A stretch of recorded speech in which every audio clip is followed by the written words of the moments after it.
கொஞ்ச நாளைக்கு முன்னாடி இன்டர்நெட்ல ஒரு சம்பவம் வைரல் ஆச்சு. என்னதுன்னு கேக்குறீங்களா?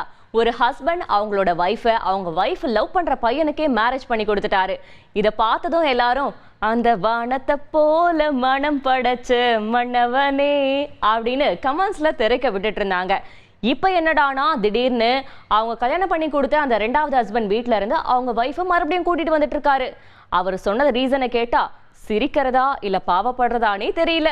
உத்தரப்பிரதேச மாநிலம் சந்த் கபீர் நகரைச் சேர்ந்த பப்ளுவுக்கும் ராதிகாவுக்கும் திருமணமாகி 2 குழந்தைகள் இருக்காங்க. ஆனா ராதிகாவுக்கும் அதே ஊரை சேர்ந்த விகாஸுக்கும் தகாத உறவு இருக்கிறது தெரிஞ்சதும் பப்ளு பிரச்சனை ஏதும் பண்ணாம ராதிகாவை விகாஸுக்கே திருமணம் செஞ்சு வச்சாரு.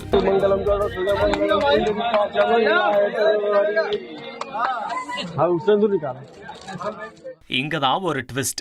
விகாஸ் வீட்ல இருந்து ராதிகாவை மறுபடியும் தன்னோட வீட்டுக்கே கூட்டிட்டு வந்துட்டாரு பப்ளு. நான் பெரிய தப்பு பண்ணிட்டேன், என் 2 குழந்தைகளையும் வச்சு என்னால சமாளிக்க முடியல, ராதிகா குற்றமற்றவள்னு இப்பதான் தெரியுது, அதனால என் மனைவியை என் கூடவே அனுப்பி வச்சிருங்கன்னு விகாஸ் ஃபேமிலி கிட்ட கெஞ்சி கூத்தாடி ராதிகாவை வீட்டுக்கு கூட்டிட்டு வந்துட்டாரு பப்ளு.